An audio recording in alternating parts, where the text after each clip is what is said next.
Hey, good morning. It's Mike Shunke with Berkshire Hathaway Homes and Shift One Properties in a chilly Scottsdale, Arizona. We're going to talk about residential, we're going to talk about commercial, and we're going to talk about the economy a little bit. First of all, inventory. We had a nice boost this morning. I run a hot sheet, 4-mile radius here in the 85259 zip code by Desert Mountain High School, kind of by Westworld, Ocala Country Club, Basis School. And there were 22 new listings this morning. Single-family detached homes. Remember, we look at that. So they're starting to trickle on, everything that expired. I will say some of the prices. Last week, I had the feeling that sellers and buyers were getting together. This morning, I was surprised by some of the prices. You know, there's a couple ways to run your real estate business. It's a high volume, or in simplest terms, high volume or quality service. And, you know, one way people run their businesses, they just take a lot of listings. So there's a few on there at ridiculous prices. And, you know, you kind of know, you learn what's going to sell, what's not going to sell. Anyway, in Maricopa County, multiple listing service, we're both up 500 single-family detached homes this week. Scottsdale had an extra 78 this week and extra 78 last week. Scottsdale's up to 1,300. So we're about a 10% increase in inventory since the new year. So we've had a busy week. Now, we haven't posted much. It hasn't been real sexy. And, you know, a lot of what we do is not sexy. Article 26 in the Arizona Constitution gives real estate brokers the right to prepare legal documents for real estate transactions. We don't use attorneys on the residential side. I would say there's about 15 to 20 states that are like that, but Arizona's most prevalent. So yeah, we write the documents, and that's what we were doing this week. A lot of paperwork, valuations, working on a lot split. Yeah, it wasn't a whole lot. I know you like to see the fancy houses and that, but a lot of what we do is behind the scenes. Anyway, nationwide, 2024 had the lowest number of transactions in real estate since 1995. Pay attention, because Maricopa County 2024 beat 2023 in single-family home sales. So remember, all real estate's hyper-local. You can't really make a blanket statement about real estate statistics. And remember, statistics show us where we've been, not where we're going. So especially, you know, Scottsdale is about 30% cash purchases now. The higher price range, as the prices go up, you get more cash purchases. That's just the way it is. Interest rates don't affect those. Yes, you know, it's interest rates, what are we trading at this morning? 707, it closed at yesterday for a 30-year fixed. Everybody talks about it. The average for the past 50 years is 7.52, I think. So, I mean, sevens are high. There's people just aren't used to it over the past 10 years, 0%. Yes, prices are high too. But, you know, that first house has never been easy to get to. And it's interesting. You know, we've got supply and demand. About 3.5 months of inventory. 6 weeks ago, we were at 3 weeks of inventory. Normal market is about 6 months. So we do still, around the valley, we are in a slight seller's market. There's just not enough homes. We're getting there. Like I said, we had a quick bump, and they'll start trickling on. I'll mention later, there's a lot off-market listings, houses that expired. They don't want to list right away, but I'm getting a lot of calls from other agents saying, hey, Mike, do you have a buyer for this property? And quite a few of them. So, and we've seen some next door in Ocala, came on and off, $3.5 million.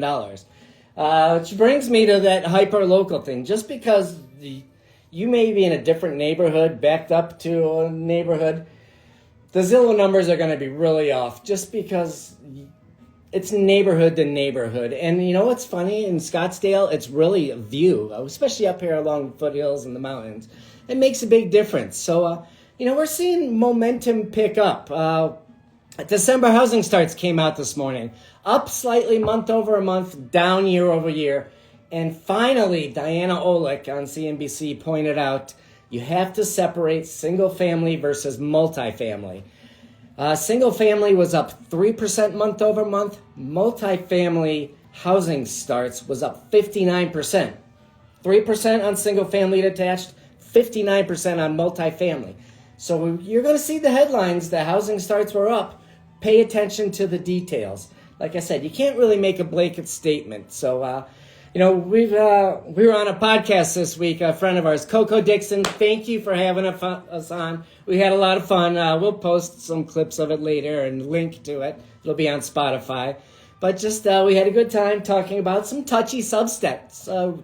Real honest, some touchy subjects in the real estate industry and public perception and the quality of agent.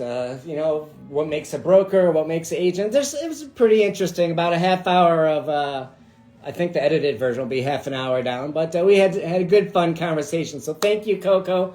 We'll let you know when that podcast comes out. Commercial side, seeing some big land purchases again. As we've talked about in the past, the Phoenix market is just growing. Tempe doesn't have any more buildable lots. There's no more buildable lots in Tempe. You have to buy something and knock it down. So you're seeing the builders buy the outside, residential, commercial. Lennar bought 1,000 acres up in Surprise. Surprise is super hot. They've got that transfer station going in. They're talking about an airport up there. But they've been working on that. They bought the land. The developer who sold it to Lennar bought the land in 2005. And they've been hanging on to it. They saw the market that they was eventually going to get out there. So they've been building that infrastructure up on that northwest side of the valley. And they're really developing that. I talked to a friend yesterday who's bought a house out in Gold Canyon. Beautiful out there by the Superstition Mountains. Lennar also was putting about 300 acres out there. So kind of pay attention to that on the commercial end. Phoenix attracts a lot of commercial investors. Just a favorable business environment, rapid population growth, and the location. Especially, it's... I don't want to jump on the wildfire bandwagon, but that's going to change the market. It's definitely from the Pacific Ocean all the way across the country. That's going to change the real estate market, no doubt. And the statistics coming up the next month, 2, 3, are going to be skewed because of that. It's a big deal. Not just the homeowners, but think about the employees, the everyday people that live there and work there. So, a friend of ours with the restaurant had to close down, and he's got, 50-some employees he's got to take care of right now. And so that's a big deal. Our prayers are with them. Anyway, back to commercial. Phoenix has 24 million square feet of industrial under development, and they're filling them. They're definitely filling them. It's got one of the lowest vacancy rates in the country. Smaller retail strip malls. We actually got a couple calls this week. People are looking for retail strip malls. Those are hot. Large hedge funds are starting to pick those up and see the value in those. Small medical centers near the hospitals. Like I said, Honor Health and Banner Health are fighting it out up on 101 there along the north end of 101. Honor Health and Banner Health. So small medical, super hot up there. And just multifamily is starting to pick up. Like I said before, a lot of investors got into multifamily when rates were low, and now the numbers don't work out. So the big money's coming in, paying cash, and picking those up. So, we're busy. We expect a busy year in the commercial market. We expect a lot of that to come back. Let's see, Axon, a lot happening around the area too. Axon, they're getting some pushback on their project up there from the residents of Scottsdale. Just the number of units going in there. Adero Canyon Hotel, some over in Fountain Hills. If you ever get a chance, go have lunch over at Adero Canyon Hotel. Beautiful, beautiful. But they had some financial issues. They spent too much money, but they got a buyer, so it'll be interesting to see.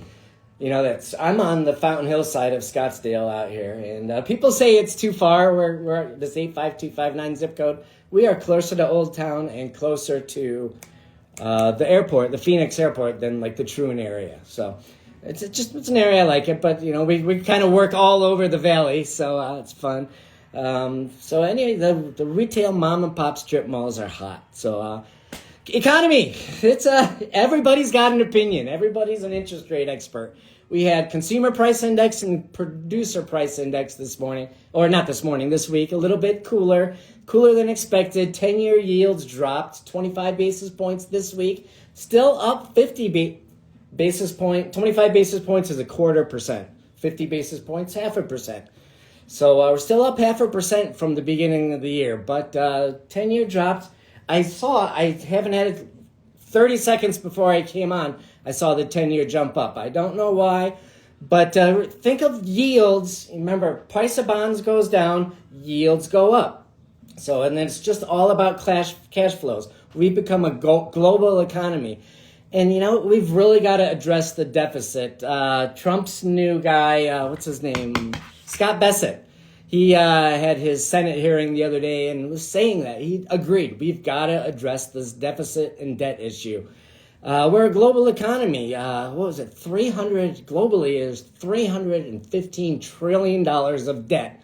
That's 300 times the global GDP or production. So that's like if you make $100,000 and you have $300,000 of debt. That's unsustainable worldwide economy. United States is still the best economy, the strongest, recovering, but we've really got to stop this spending. Brian Sullivan, another on CNBC, he made a comment that caught my ear the other day. There is no government money, it's taxpayer money. So, we've really got to control this spending. The government cannot cover its current expenses, so where I'm going with this, they have to issue bonds. As they put more supply of bonds out there, the price go down and yields tend to go up. So next week is Davos World Economic Meeting. So we're going to see a lot of volatility in the interest rates next week, I believe. So that's always fun to watch. But again, coming down to you and me, if you can buy. If you can sell. Just stick to the facts. Don't listen to all that noise out there. It's especially, I hope we've learned that the media is there for clicks and likes, and that's part of the conversation we had on the podcast, is, pay attention to who you're listening to and, see if they really know what they're talking about. So, Barrett-Jackson starts tonight. If you're in town we'll be in and out of there. So if you're in town and want to meet up, give me a shout, send me a message, give me a call. Want to meet face-to-face, discuss real estate or anything, or just say hello, give me a shout. I'd love to meet you. And like I said, my job is to take the emotion out of the deal. So whether it's residential, commercial, land, investment properties, if it has to do with real estate, we do. We work more on the relationship, all price points. If I feel like you and I can work together and communicate, then let's do it. Let's get to work and make it happen. So anyway, facilitate, educate, and advise. Give me a shout. Have a great weekend. Be smart. Be safe. Thanks again for watching. I truly appreciate it. And we'll talk to you soon. Bye.